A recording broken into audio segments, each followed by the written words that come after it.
Si te dijera que existe un país capaz de hacer llorar a los mejores estudiantes de las ciudades más modernas del mundo, obligándolos a arrodillarse ante una humilde comida casera sobre el frío suelo de cemento, ¿me creerías? Esa noche, a las 23, la residencia universitaria de una prestigiosa universidad en la gran ciudad estaba en un silencio sepulcral, solo roto por el parpadeo azul de las pantallas de computadora en la oscuridad. Un video fue subido en silencio, como si no tuviera importancia. Pero en solo 48 minutos, el contador de vistas superó los 5 millones, como si estuviera roto. Y no era un reality show viral, ni noticias políticas, ni un escándalo de celebridades. En la miniatura solo aparecía el título escrito apresuradamente: lo que el dinero no puede comprar, lo encontramos en México. La imagen mostraba una comida sencilla con salsa roja, verduras cocidas y un caldo caliente en medio de una pequeña casa de madera en el estado, rodeada por los rostros de 27 estudiantes extranjeros. Todos estaban impecablemente limpios, pero sus lágrimas caían sobre sus platos, una a una, como si alguien acabara de abrirles el corazón para mostrarles la verdad. Lo que realmente les faltaba no era dinero, sino la humanidad que se desvanecía día a día. Mientras leía los comentarios, encontré una frase: ¿acaso estos chicos han visto la humanidad por primera vez en su vida? Mis manos temblaban tanto que apenas podía sostener el teléfono. Algunos nos insultaban por ser unos locos, por darle tanta importancia a un plato de comida humilde en un país donde la mayoría aún sufre. Otros, en cambio, escribían agradecidos, diciendo que el video les recordaba a sus madres en el pueblo. Mis lágrimas volvieron a brotar sin darme cuenta, a pesar de que yo mismo sugerí editar y subir ese clip. Pero antes de esa noche, cuando todo el país nos miraba como a un espejo, todo comenzó un día cualquiera. Estaba sentado, con la cabeza gacha sobre mi laptop en la biblioteca de la universidad en Seúl, solo buscando una actividad bonita para agregar a mi currículum. Me llamo Min-Hun, estudiante de cuarto año de Administración de Empresas en una universidad de élite en Seúl. Si abrieras mi expediente, probablemente no habría nada que reprochar. Promedio casi perfecto, puntajes de idiomas al límite de la excelencia, 3 prácticas en corporaciones gigantes desde el primer año. Había vivido como en una maratón sin línea de meta: levantarme, estudiar, ir a clase, hacer proyectos, ir a las prácticas, volver al dormitorio cerca de la medianoche y empezar a estudiar de nuevo, durmiendo solo 4 o 5 horas. Pensando que ese era el precio de la ambición futura. En mi ciudad, nadie pregunta si eres feliz, todos preguntan qué tan ocupado estás y en qué empresa hiciste tus prácticas. La mesa en mi casa se volvía cada vez más silenciosa. Mis padres y yo solíamos comer solos frente a la computadora o comprábamos una caja de comida para comer en la biblioteca. Hablábamos de notas, de oportunidades de posgrado, de los amigos cuyos padres consiguieron trabajos en ciertas empresas, pero casi nunca preguntábamos si nos sentíamos cansados, solos o si temíamos el futuro. Pensé que era normal en la gran ciudad, hasta que la mirada en el póster de un programa de intercambio en la biblioteca llamó mi atención. Programa de voluntariado internacional, intercambio cultural y apoyo comunitario en México. Solo con esa frase, vi mi futuro, yo, en traje, respondiendo a un entrevistador: sí, estuve en el campo ayudando a una comunidad en el sudeste asiático. Sonaba genial. Casi podía ver esa línea en mi currículum destacándome de los demás.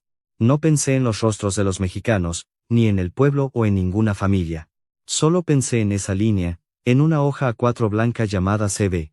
La imagen que tenía de México era plana y superficial. Para mi vergüenza, pensé en playas baratas llenas de turistas borrachos, el ruido de los bochos, el humo desordenado de las motocicletas.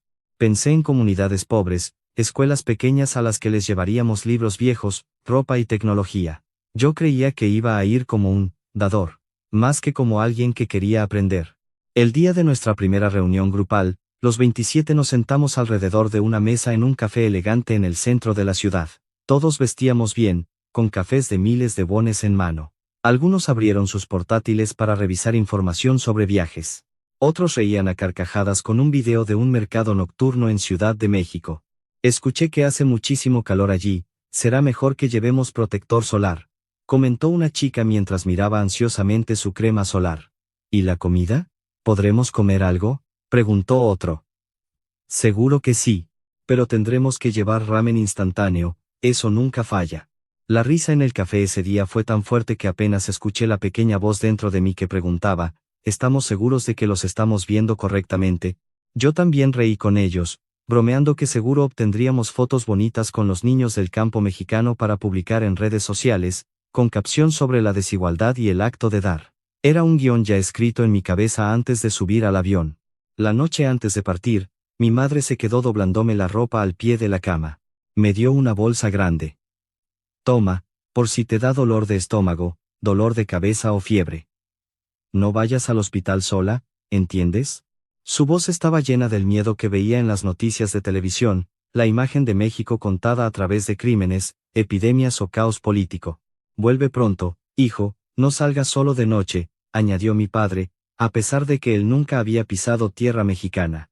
Asentí, aceptando la bolsa de medicinas y ese miedo mezclado con una profunda confianza en mí mismo. Yo era el chico listo de la gran ciudad que iba a hacer algo bueno por alguien en un pueblo remoto de México. Ese día, no imaginé que una simple comida en el suelo de una casita de madera al final del viaje, un viaje que creí sería solo una línea más en mi CV, se convertiría en el cuchillo que rompería por completo mis creencias, y que sería reconstruido, pieza por pieza, por las manos callosas pero increíblemente suaves de una madre que yo no conocía. El día del viaje llegó más rápido de lo esperado. El aeropuerto de Incheon estaba inundado de luz solar esa mañana, pero mi interior se sentía extrañamente oscuro. Mi madre caminaba a mi lado, arrastrando mi maleta, aunque pesaba tan poco que yo la cargaba sin esfuerzo. Mi padre caminaba en silencio detrás. Los tres no estábamos acostumbrados a caminar juntos así en un día normal. Mándanos mensajes, hijo. No desaparezcas como cuando hiciste las prácticas, dijo mi madre, bromeando, pero con una preocupación que no quería mostrar. Al llegar al control de pasaportes, mi padre solo me dio una palmada suave en el hombro. Cuídate mucho, no seas torpe. Esa frase, tan simple, se sintió como si me estuvieran empujando fuera del mundo que conocía hacia uno del que no sabía nada. En el avión, las voces en idiomas extranjeros se alternaban con las risas de mis compañeros de grupo. Algunos fotografiaban los snacks del avión, otros veían películas coreanas con subtítulos en español, entre risas y bromas.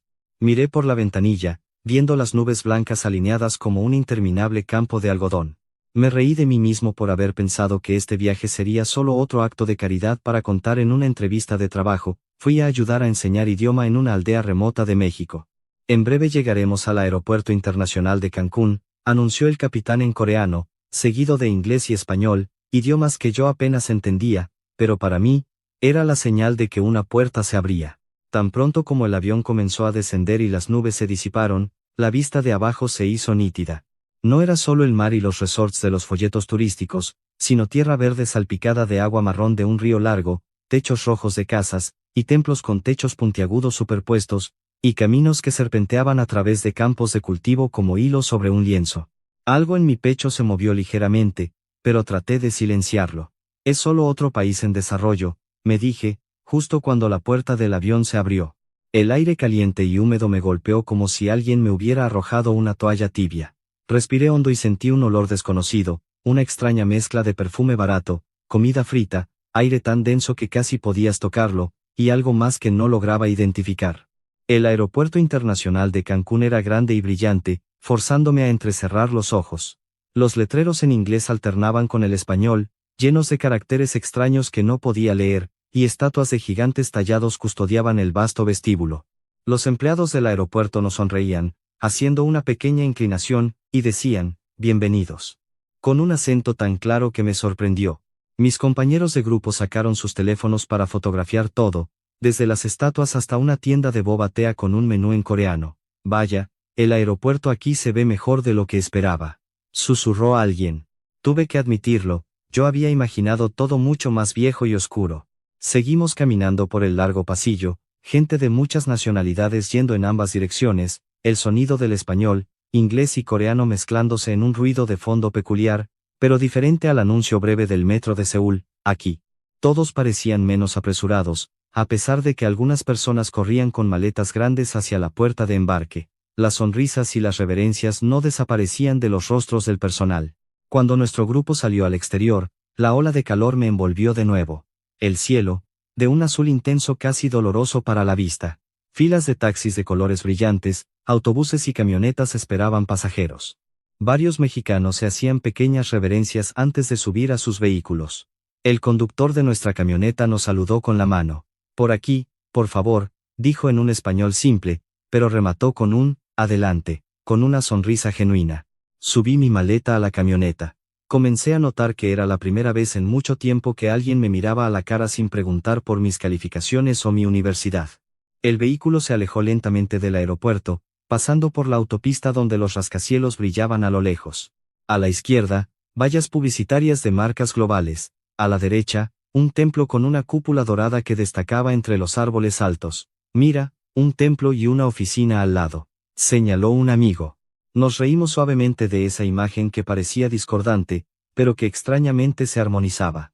A medida que el coche se alejaba de la zona metropolitana, los edificios altos disminuyeron, reemplazados por campos de maíz, plantaciones de aguacate, restaurantes a pie de carretera con letreros de colores vivos en español con nombres de platillos que no podía leer, pero cuyas imágenes de pollo asado, cerdo al pastor, tortillas de maíz y salsa eran tan claras que casi las olía dentro del auto. El camino se hizo más largo, el cielo cambió de azul brillante a un añil profundo. Grandes nubes comenzaron a formarse en el horizonte. Una brisa cálida soplaba a través de la ventana que el conductor había dejado ligeramente abierta mientras pasábamos por pequeños pueblos con tiendas de abarrotes de madera vieja. Niños en bicicletas pasaban corriendo, persiguiendo perros a lo largo de la carretera. Una mujer de mediana edad se giró, nos sonrió mientras pasábamos y levantó una bolsa de verduras frescas sobre su cabeza, como presumiendo su compra. Su rostro no era muy diferente al de mi madre, excepto por las arrugas alrededor de sus ojos, que parecían formadas por más sonrisas que por el ceño fruncido ante una pantalla de computadora.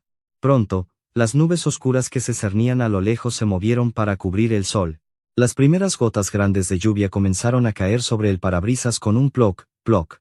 La neblina de lluvia era tan densa que el campo verde se convirtió en una cortina gris. La camioneta redujo la velocidad. El conductor puso el limpiaparabrisas a toda potencia. Pero en menos de media hora, la lluvia cesó como si nunca hubiera existido. El cielo se abrió de nuevo, y los últimos rayos de sol del día cayeron sobre el camino mojado, reflejándose en un suave color dorado. En medio de esa imagen, vi un letrero de madera con el nombre de un pequeño estado al norte de México, uno que nunca había escuchado en mi vida. Aquí es donde estaremos los 7 días, anunció el líder del proyecto con una sonrisa.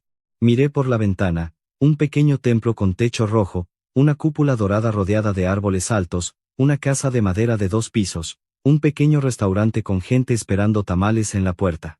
Todo parecía simple, pero había algo en el aire que me hizo sentir como si estuviera cruzando una línea invisible entre la vida que creía correcta y otra que aún no tenía palabras para describir. En ese momento, todavía me aferraba a mi terquedad, diciéndome, es solo el sur de México. Pero en lo profundo de mi pecho, un susurro me decía que este viaje no vendría a añadir una línea hermosa a mi CV, sino a borrar por completo las frases viejas de mi cabeza, reemplazadas por las manos de esa madre mexicana que nos esperaba. El día de viaje llegó antes de lo que pensé. El aeropuerto de Incheon estaba inundado de luz solar esa mañana, pero mi interior se sentía extrañamente oscuro. Mi madre caminaba a mi lado, arrastrando mi maleta, aunque pesaba tan poco que yo la cargaba sin esfuerzo. Mi padre caminaba en silencio detrás. Los 3 no estábamos acostumbrados a caminar juntos así en un día normal. Mándanos mensajes, hijo. No desaparezcas como cuando hiciste las prácticas, dijo mi madre, bromeando, pero con una preocupación que no quería mostrar. Al llegar al control de pasaportes, mi padre solo me dio una palmada suave en el hombro, cuídate mucho, no seas torpe. Esa frase, tan simple, se sintió como si me estuvieran empujando fuera del mundo que conocía hacia uno del que no sabía nada. En el avión, las voces en idiomas extranjeros se alternaban con las risas de mis compañeros de grupo. Algunos fotografiaban los snacks del avión, otros veían películas coreanas con subtítulos en español, entre risas y bromas. Miré por la ventanilla, viendo las nubes blancas alineadas como un interminable campo de algodón. Me reí de mí mismo por haber pensado que este viaje sería solo otro acto de caridad para contar en una entrevista de trabajo. Fui a ayudar a enseñar idioma en una aldea remota de México. En breve llegaremos al aeropuerto internacional de Cancún, anunció el capitán en coreano, seguido de inglés y español, idiomas que yo apenas entendía, pero para mí, era la señal de que una puerta se abría. Tan pronto como el avión comenzó a descender y las nubes se disiparon, la vista de abajo se hizo nítida. No era solo el mar y los resorts de los folletos turísticos, sino tierra verde salpicada de agua marrón de un río largo, techos rojos de casas, y templos con techos puntiagudos superpuestos, y caminos que serpenteaban a través de campos de cultivo como hilos sobre un lienzo. Algo en mi pecho se movió ligeramente, pero traté de silenciarlo. Es solo otro país en desarrollo, me dije, justo cuando la puerta del avión se abrió. El aire caliente y húmedo me golpeó como si alguien me hubiera arrojado una toalla tibia. Respiré hondo y sentí un olor desconocido, una extraña mezcla de perfume barato, comida frita, aire tan denso que casi podías tocarlo, y algo más que no lograba identificar. El aeropuerto internacional de Cancún era grande y brillante, forzándome a entrecerrar los ojos. Los letreros en inglés alternaban con el español, llenos de caracteres extraños que no podía leer, y estatuas de gigantes tallados custodiaban el vasto vestíbulo. Los empleados del aeropuerto nos sonreían, haciendo una pequeña inclinación, y decían, bienvenidos, con un acento tan claro que me sorprendió. Mis compañeros de grupo sacaron sus teléfonos para fotografiar todo, desde las estatuas hasta una tienda de boba tea con un menú en coreano. Vaya, el aeropuerto aquí se ve mejor de lo que esperaba, susurró alguien. Tuve que admitirlo, yo había imaginado todo mucho más viejo y oscuro. Seguimos caminando por el largo pasillo, gente de muchas nacionalidades yendo en ambas direcciones, el sonido del español, inglés y coreano, mezclándose en un ruido de fondo peculiar, pero diferente al anuncio breve del metro de Seúl. Aquí, todos parecían menos apresurados, a pesar de que algunas personas corrían con maletas grandes hacia la puerta de embarque. Las sonrisas y las reverencias no desaparecían de los rostros del personal. Cuando nuestro grupo salió al exterior, la ola de calor me envolvió de nuevo. El cielo, de un azul intenso casi doloroso para la vista. Filas de taxis de colores brillantes, autobuses y camionetas esperaban pasajeros. Varios mexicanos se hacían pequeñas reverencias antes de subir a sus vehículos. El conductor de nuestra camioneta nos saludó con la mano. Por aquí, por favor, dijo en un español simple, pero remató con un, adelante. Con una sonrisa genuina. Subí mi maleta a la camioneta. Comencé a notar que era la primera vez en mucho tiempo que alguien me miraba a la cara, sin preguntar por mis calificaciones o mi universidad. El vehículo se alejó lentamente del aeropuerto, pasando por la autopista donde los rascacielos brillaban a lo lejos. A la izquierda, vallas publicitarias de marcas globales, a la derecha, un templo con una cúpula dorada que destacaba entre los árboles altos. Mira, un templo y una oficina al lado, señaló un amigo. Nos reímos suavemente de esa imagen que parecía discordante, pero que extrañamente se armonizaba. A medida que el coche se alejaba de la zona metropolitana, los edificios altos disminuyeron, reemplazados por campos de maíz, plantaciones de aguacate, restaurantes a pie de carretera con letreros de colores vivos en español con nombres de platillos que no podía leer, pero cuyas imágenes de pollo asado, cerdo al pastor, tortillas de maíz y salsa eran tan claras que casi las olía dentro del auto. El camino se hizo más largo, el cielo cambió de azul brillante a un añil profundo. Grandes nubes comenzaron a formarse en el horizonte. Una brisa cálida soplaba a través de la ventana que el conductor había dejado ligeramente abierta mientras pasábamos por pequeños pueblos con tiendas de abarrotes de madera vieja. Niños en bicicletas pasaban corriendo, persiguiendo perros a lo largo de la carretera. Una mujer de mediana edad se giró, nos sonrió mientras pasábamos y levantó una bolsa de verduras frescas sobre su cabeza, como presumiendo su compra. Su rostro no era muy diferente al de mi madre, excepto por las arrugas alrededor de sus ojos, que parecían formadas por más sonrisas que por el ceño fruncido ante una pantalla de computadora. Pronto, las nubes oscuras que se cernían a lo lejos se movieron para cubrir el sol.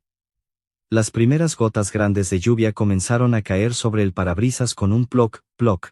La neblina de lluvia era tan densa que el campo verde se convirtió en una cortina gris. La camioneta redujo la velocidad, el conductor puso el limpiaparabrisas a toda potencia.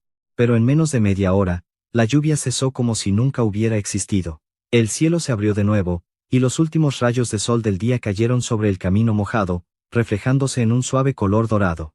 En medio de esa imagen, vi un letrero de madera con el nombre de un pequeño estado al norte de México, uno que nunca había escuchado en mi vida.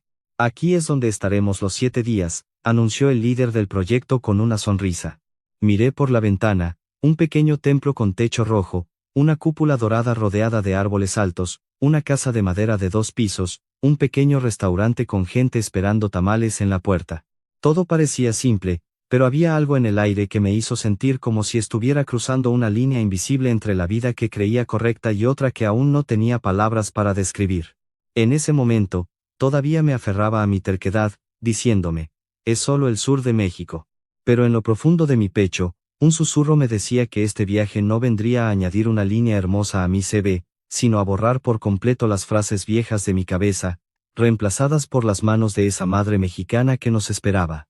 La mañana del primer día en el pequeño estado, el cielo aún no estaba claro, pero el canto de los pájaros y los ladridos de los perros me despertaron. Me miré en el pequeño espejo sobre el lavabo, vestido con una camisa blanca, pantalones largos planchados a la perfección, y mi corbata como si fuera a presentarme en una sala de juntas, en lugar de un intercambio cultural en el rincón más remoto de México. En mi mente, imaginaba la universidad que visitaríamos como una escuela pequeña, con edificios de cemento descoloridos y el sonido constante de ventiladores viejos. Pensé que sabía lo que encontraría y cuánto debería sentirme agradecido por haber nacido en una gran ciudad con todo resuelto.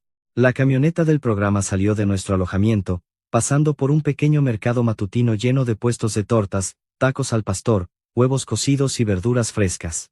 Muchas mujeres, vestidas con sus rebozos y con bolsas de mercado en mano, aún se tomaban el tiempo de hacer una pequeña reverencia a los conocidos que se cruzaban. No tardamos en doblar en una calle bordeada de árboles altos, y de repente, un gran letrero con el escudo de una universidad mexicana apareció frente a la entrada. No estaba vieja y deteriorada como había imaginado, sino ancha, y dentro se veían edificios blanco y crema en medio de una vegetación verde y exuberante. En el instante en que la camioneta cruzó la entrada, mi mundo se sacudió. El patio delantero estaba lleno de estudiantes vestidos con uniformes impecables, camisas blancas, faldas o pantalones oscuros. Algunos llevaban bolsas de tela, charlando animadamente, otros hacían fila para comprar café helado en un pequeño carrito. Olía a café mezclado con pollo asado que flotaba con la brisa. Se oían risas ocasionales, pero no era el caos desordenado que había imaginado. Todo se movía con su propio ritmo. Seguimos al profesor a cargo del proyecto hacia un edificio con aire acondicionado. Las paredes interiores estaban decoradas con fotos de actividades estudiantiles, estudiantes sosteniendo carteles de proyectos sobre agricultura, medio ambiente y tecnología. Este es el centro de aprendizaje y la biblioteca de la universidad, dijo una voz clara en inglés detrás de mí. Me giré y vi a un joven de piel morena, delgado y alto, que nos hacía una reverencia con una sonrisa amplia. Vestía una camisa azul claro, pantalones de mezclilla y tenis, mucho más relajado que nosotros, sudando con nuestros trajes y corbatas. Soy Nono. Estudiante aquí. Bienvenidos a todos. Continuó en coreano, con un acento casi idéntico al de Seúl. Abrí los ojos con sorpresa. ¿Dónde aprendiste coreano? Le pregunté, olvidándome de mi papel. Nono se rió suavemente. Mayormente lo aprendí por mi cuenta. Veo series, escucho música, y busco tutoriales en YouTube. A veces hablo con amigos coreanos, que vienen de intercambio. Veo. Dijo con sencillez, pero en mi cabeza resonaba otra voz. Si hubiera sido yo, habría gastado una fortuna en una academia de idiomas privada para alcanzar ese nivel, y él lo dice como si fuera algo casual. Nono nos llevó a recorrer las instalaciones, señalando los edificios de las facultades con fluidez, mezclando inglés y coreano. Pasamos por un césped donde varios estudiantes estaban sentados en grupos haciendo trabajos, algunos con mantas bajo los árboles, con sus portátiles abiertas trabajando, con botellas de agua y loncheras sencillas a su lado. El aire acondicionado es necesario por la tarde, hace calor, pero ya nos acostumbramos, dijo Nono con una sonrisa. De noche, la brisa es muy fresca y se pueden ver las estrellas. Esa frase sencilla me hizo pensar en el cielo nocturno de Seúl, lleno de luces de edificios, que me había hecho olvidar cómo se ven las estrellas de verdad. Cuando entramos al gran edificio de cristal que Nono llamó el centro de aprendizaje, tuve que contener la respiración. El interior estaba lleno de luz natural que se filtraba a través de los cristales, cayendo sobre mesas de madera sencillas y ordenadas. Las computadoras estaban alineadas con auriculares y tomas de corriente. En una esquina había sillones cómodos para leer, y en otra, una sala de cristal para que los grupos reservaran para reuniones o proyectos. Miré a mi alrededor y vi a muchos estudiantes concentrados, leyendo, anotando o tecleando. El único sonido era el pasar de las páginas y el zumbido del aire acondicionado. Tenemos un proyecto de investigación sobre el arroz basmati resistente a la sequía. Comenzó Nono cuando nos llevó a la sección de exhibición de proyectos estudiantiles. La región se enfrenta cada vez más a problemas de sequía, así que estamos tratando de desarrollar variedades resistentes al cambio climático. En el tablero había gráficas, números e imágenes de parcelas de prueba que no parecían muy diferentes a lo que yo había visto en los laboratorios de mi universidad. Y aquí está el sistema de sensores para medir la humedad del suelo y el riego automático. Conectamos los datos a una aplicación en el teléfono, para que los agricultores puedan revisar el estado de sus campos incluso cuando no están allí. Miré las manos de Nono señalando las imágenes. No hablaba con arrogancia, sino con un orgullo tranquilo que me hacía sentir más provinciano que él. Mis compañeros de grupo comenzaron a susurrarse: oye, esto es más avanzado de lo que pensábamos, sí, y realmente están pensando en el impacto en la comunidad. Esas frases resonaban en mi cabeza una y otra vez. Terminamos la visita en el amplio balcón del piso superior. La brisa de la tarde soplaba con fuerza, haciendo ondear nuestras camisas. Abajo, vimos el césped y los grandes árboles. Bajo uno de ellos, un grupo de estudiantes vestía los mismos uniformes y reía en círculo. Sus rostros no parecían estresados o ansiosos como en el metro de Seúl. Nadie miraba su teléfono con desesperación. Parecían personas cansadas por el estudio, pero siempre había espacio en sus corazones para la risa y la amistad. Me apoyé en la barandilla, mirando hacia abajo, y dejé escapar un suspiro profundo. Pensé en la biblioteca de Seúl, limpia, moderna, llena de estudiantes de élite, no muy diferente a este lugar, pero en mi memoria, solo recordaba rostros llenos de presión y miradas que nunca se encontraban realmente, solo pasaban por encima como competidores en una carrera. Mientras tanto, aquí, en una universidad mexicana en un pequeño estado, que yo había ignorado en mi mapa mental del mundo, había estudiantes multilingües, investigando la tecnología aplicada a la vida de los agricultores. Y que sonreían sinceramente a sus compañeros. Sentí como el muro invisible que había construido con la creencia de mi superioridad comenzaba a agrietarse. Y no sabía que esa noche, el muro se derrumbaría, no por una investigación avanzada o una biblioteca hermosa, sino por una humilde comida en el suelo de una casa de madera, esperando en el destino, a manos de una familia mexicana. Después de la visita y las presentaciones con aire acondicionado, a las 12 en punto, el sol estaba fuerte pero la brisa era suficiente para mover ligeramente las camisas. Pensé que el siguiente paso sería comer en un hotel o en un restaurante preparado para invitados extranjeros. Algunos amigos ya estaban hablando de querer probar platos famosos mexicanos como el mole o los chiles en nogada en un restaurante de renombre que habían visto en televisión. Pero antes de que nadie pudiera decir más, Nono se giró, se rascó la cabeza un poco, como si estuviera reuniendo valor. Normalmente, cuando vienen amigos extranjeros, los llevamos a comer a la ciudad, ¿verdad? Pero esta vez, yo y mis amigos queremos probar algo diferente. ¿Les gustaría venir a comer a casa de nuestras familias? Algo como lo que comemos los mexicanos de verdad. No en un restaurante turístico. La palabra casa silenció el ambiente por un instante. Escuché el rugido de mi propio estómago, junto con los susurros de mis compañeros. ¿Casa estará limpia? ¿Y si somos alérgicos a algo? Mi madre me prohibió estrictamente comer comida callejera. Cuidado con la indigestión, susurró otro. Versiasteria crasacente. Yo también sentí de inmediato la bolsa de medicinas que mi madre me había metido en la mano en el avión, como si su advertencia hubiera cruzado el océano para advertirme en este patio universitario. El profesor miró nuestros rostros y rió amablemente. No se preocupen. Las familias de los estudiantes de aquí son muy cuidadosas con la comida, y si alguien tiene alergias, pueden decírselo, cocinan ellos mismos. No asintió. Mi madre se levantó temprano a preparar todo. Estaba muy emocionada de que vinieran amigos del extranjero. Si no se sienten cómodos, no pasa nada, lo entiendo. El final de su frase no fue una presión, sino una cortesía que me hizo sentir que yo era quien podría decepcionar a alguien, como líder del grupo. Todas las miradas se volvieron hacia mí. Sentí que estaba en una encrucijada, un camino hacia la seguridad conocida, comer en un lugar con menú en inglés y aire acondicionado, y otro camino que no podía ver claramente, pero que me obligaría a salir de la cáscara que me había envuelto. ¿Lo intentamos?, preguntó una voz en mi cabeza. ¿O volveremos a casa con un CV que solo diga que di, sin haber recibido nada de nadie en absoluto? Respiré hondo y sonreí a Nono. Creo que todos queremos intentarlo, respondí en coreano, lentamente, para asegurar que todos me escucharan. Si es así como comen los mexicanos de verdad, debemos conocerlo. Algunos amigos dudaron, pero finalmente asintieron. El suspiro de alivio de Nono fue apenas audible antes de hacer una reverencia de agradecimiento al profesor y decir: entonces, esta tarde nos dividiremos por familias. Nos vemos a la hora de la cena. A media tarde, pequeñas camionetas pick-up de 2 filas de asientos y colores brillantes se detuvieron frente a la universidad. Las listas se dividieron en grupos de 3 o 4. Yo estaba con Hyeun y Juno. No nos llevaría a su casa. Mi casa está un poco fuera de la ciudad, pero no se preocupen, no está lejos, dijo riendo y saludándonos para que subiéramos a la parte trasera de la camioneta, donde había 2 bancos instalados. El viento de la tarde soplaba fuerte mientras el vehículo salía de la zona universitaria, pasando por campos de maíz recién cosechados con rastrojos marrones ordenados, huertos de mango, huertos de plátano y algunas casas de madera de 2 pisos con el nivel del suelo elevado.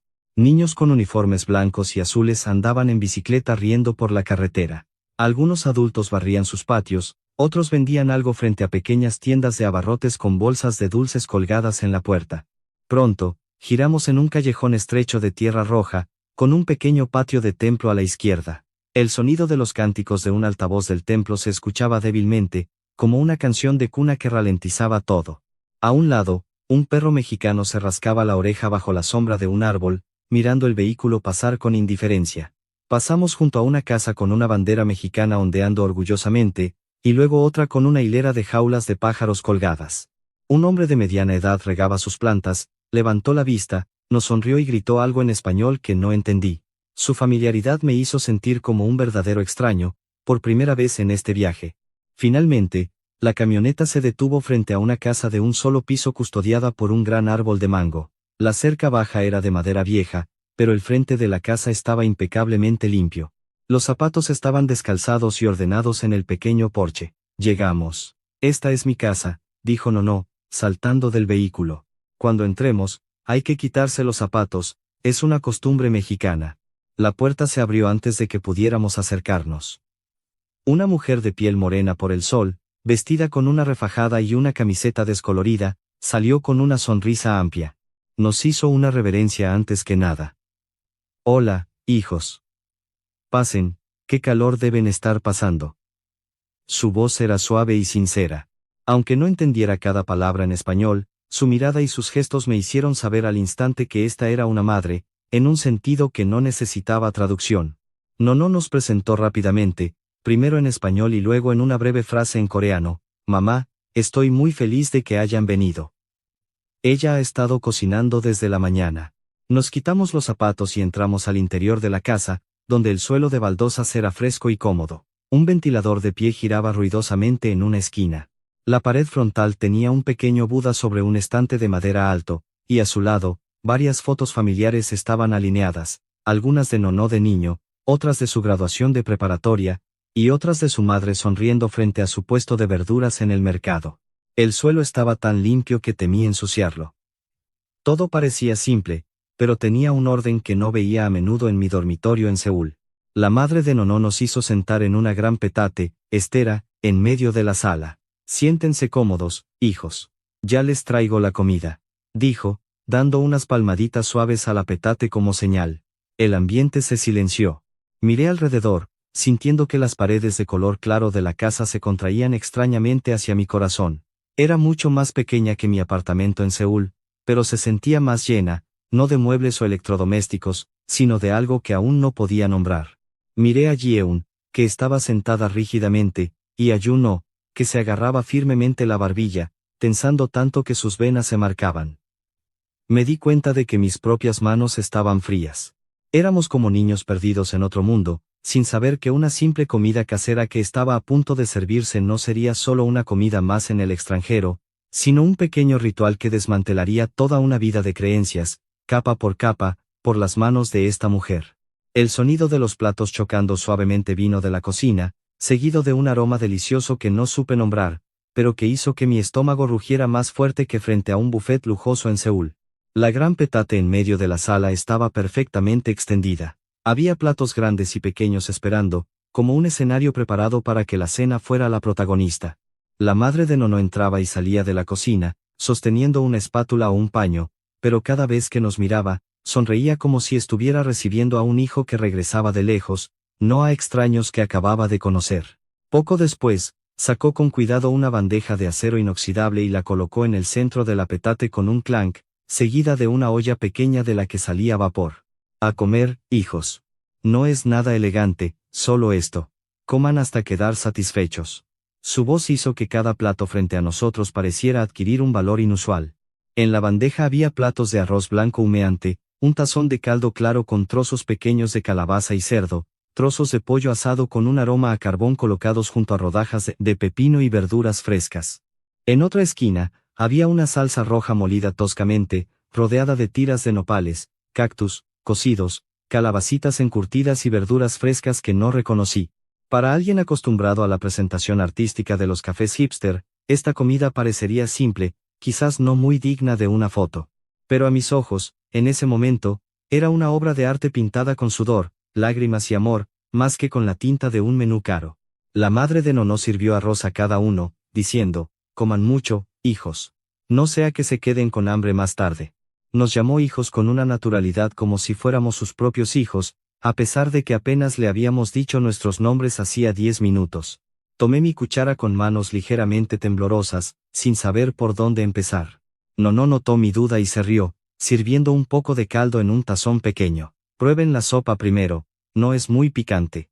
Luego, él troceó un poco de pollo asado para cada uno, y nos aconsejó sobre qué vegetales comer con la salsa. Tomé el primer bocado de arroz con un trozo de pollo y un poco del caldo claro.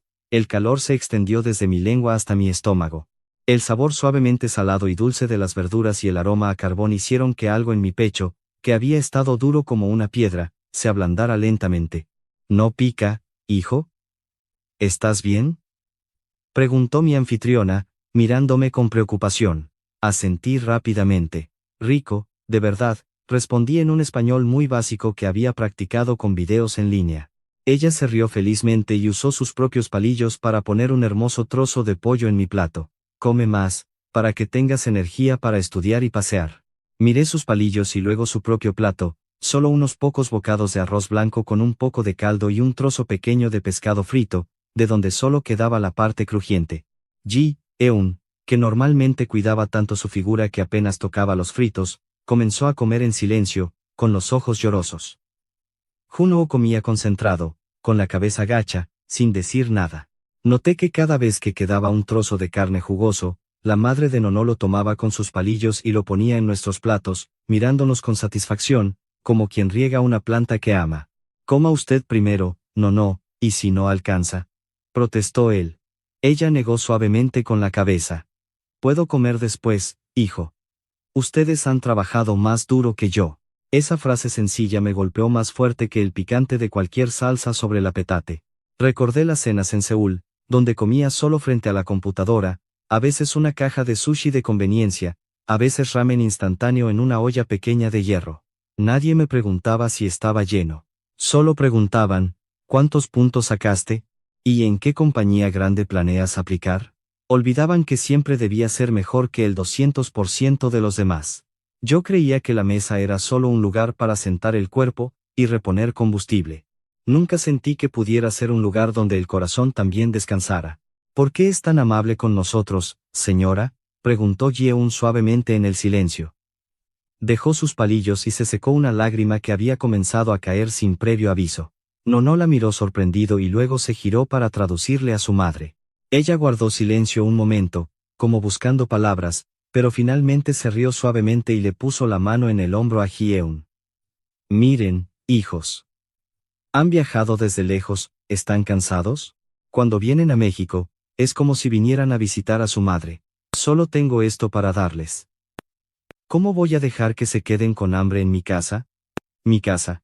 La palabra hijos me cortó el aliento. Las lágrimas que había estado tratando de tragar comenzaron a arder en el borde de mis ojos. Jun-oh, el chico más frío del grupo, se cubrió brevemente la cara con las manos, antes de reír entre lágrimas. Está delicioso, tan delicioso que me hace llorar. Bromeó, tratando de disimular, pero nadie rió fuerte de nuevo. Todos miraban sus platos, como si acabaran de darse cuenta de que no solo contenían arroz y comida, sino algo más, el sentimiento de ser valiosos sin tener que probar nada. En esa pequeña sala de la casa de un piso, la comida que parecía humilde bajo los estándares de la gran ciudad se había convertido en el banquete más lujoso de mi vida. No por el precio de la comida, sino porque hizo aflorar verdades del fondo de mi corazón. Vi claramente que nosotros, los niños de países ricos y modernos, estábamos comiendo con manos temblorosas porque no estábamos acostumbrados a ser amados sin esperar nada a cambio. Mientras tanto, una mujer, cuyo ingreso era menos de la mitad del de nuestros padres, nos compartía lo mejor de su casa sin reservas. Cuando llevé el último bocado a mi boca, sentí que algo en mi cabeza que siempre me decía que yo era el dador, se silenciaba permanentemente. Fue reemplazado por otra voz, más clara: en realidad, siempre hemos sido nosotros los que hemos carecido. Carecíamos de ternura, de las miradas que la madre de Nono nos dedicó, carecíamos de una mesa donde no solo comer, sino donde abrazar el corazón del otro. Esa cena no solo me llenó el estómago, borró por completo la barrera entre el donante y el receptor en mi mente, sin que yo supiera que, al levantarme de esa petate, mi vida no volvería a ser la misma. Después del último bocado y de que nuestros platos quedaron vacíos, la madre de Nono se levantó, sacudió suavemente su refajada y preguntó: ¿Ya están satisfechos, hijos? Si ya comieron, voy a recoger los platos. Siguiendo mi antiguo hábito, me estaba moviendo para dejar que la dueña de casa se encargara, pero Junjo se levantó primero. Nosotros ayudamos, dijo en inglés simple, y rápidamente llevó la bandeja hacia la cocina. Ji-eun lo siguió. Yo tampoco tenía excusa para quedarme sentado solo en la pequeña cocina donde una sartén se remojaba en el fregadero. La madre de Nono intentó quitarle la bandeja a Ji-eun. No, no, hija. Eres invitada, no laves. Se te van a estropear las manos. Pero Ji-eun negó con la cabeza, con la voz ligeramente temblorosa. Yo lavo. Al menos déjenme hacer algo a cambio. Nono observaba la escena con una sonrisa, como si estuviera viendo dos mundos superponerse perfectamente, el mundo de los visitantes de la gran ciudad y el mundo de la casa de madera de un solo piso en el campo mexicano. Yo lavaba en silencio junto a Junjo, la espuma de jabón resbalando por mis dedos, cubriendo el acero inoxidable que hacía poco había sostenido arroz caliente. La madre de Nono se apoyó en el marco de la puerta, mirándonos con una mezcla de cortesía y orgullo. «Qué listas son las jóvenes de hoy», murmuró para sí misma en español, pero su tono suave sonaba más como una bendición que como la crítica a la que estaba acostumbrado por parte de los adultos en mi vida. Cuando todo estuvo limpio, nos dio toallas a cada uno y luego se sentó a descansar. El cielo afuera comenzaba a tornarse naranja y rosa, el último rayo de sol se filtraba por la ventana de madera, cayendo sobre la petate en medio de la sala, como si estuviera dibujando un marco dorado alrededor de ese momento. Me senté, mirando la casa en silencio. Cada rincón parecía el mismo, pero mis sentimientos no lo eran. Después de un breve descanso, Nono fue a buscar algo al patio trasero y regresó con una pequeña canasta de plástico llena de fruta. «El postre de mi madre», dijo. Colocó la canasta en el centro de la petate. Dentro había mangos maduros de color amarillo, un pequeño racimo de plátanos, trozos de guayaba y jícama. «Mañana tienen actividades en la universidad, así que mi madre quiere que se lleven esto para el camino, para que no les dé hambre», añadió Nono riendo. Tomé un plátano. Sentí que su ligero peso en mi mano era más significativo que cualquier caja de regalos caros que hubiera comprado para mi casa. No era solo fruta, era el tiempo, el esfuerzo y la intención de una mujer que quería que 3 extraños no sintieran hambre, ni en el estómago ni en el corazón, en una tierra que no era la suya. Cuando llegó la hora de irnos, Nono nos dijo que la camioneta nos recogería en la esquina. Su madre salió a despedirnos hasta la puerta. Las luces de la calle comenzaban a encenderse una por una. El sonido de los grillos y las motocicletas se convirtió en el telón de fondo. «Vuelvan pronto, hijos, si tienen la oportunidad», dijo su madre mientras le daba a Ji-eun otra bolsa de fruta, «para que coman en el camión. Cuando tienes el estómago vacío, te sientes solo». Ji-eun tomó la bolsa con ambas manos, y sus ojos se llenaron de lágrimas de nuevo sin pedir permiso. Antes de subir al vehículo, los 3 nos miramos sin hablar y luego bajamos la cabeza al mismo tiempo, juntando las manos y levantándolas hacia el pecho, en la forma de reverencia que habíamos visto a los mexicanos hacer a sus santos o dioses. «Gracias, señora», dijimos juntos. Aunque nuestro acento no era claro, el significado en nuestros corazones era cristalino.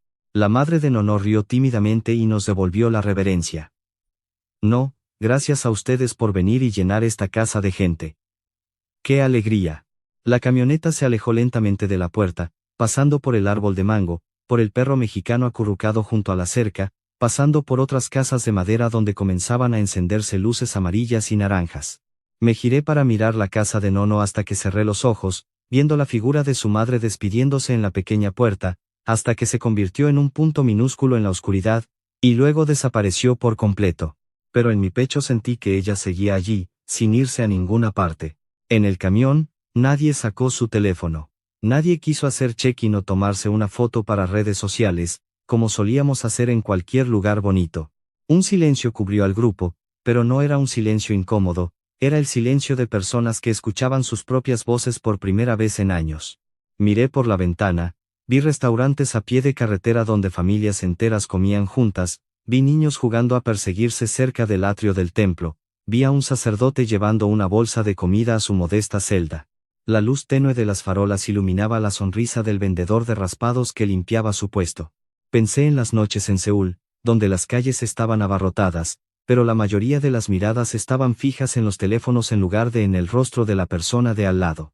Recordé los restaurantes llenos de risas, pero eran risas que tenían que gritar para superar la música fuerte del lugar, no las risas suaves alrededor del petate donde todos se miraban con la misma ternura que yo acababa de experimentar.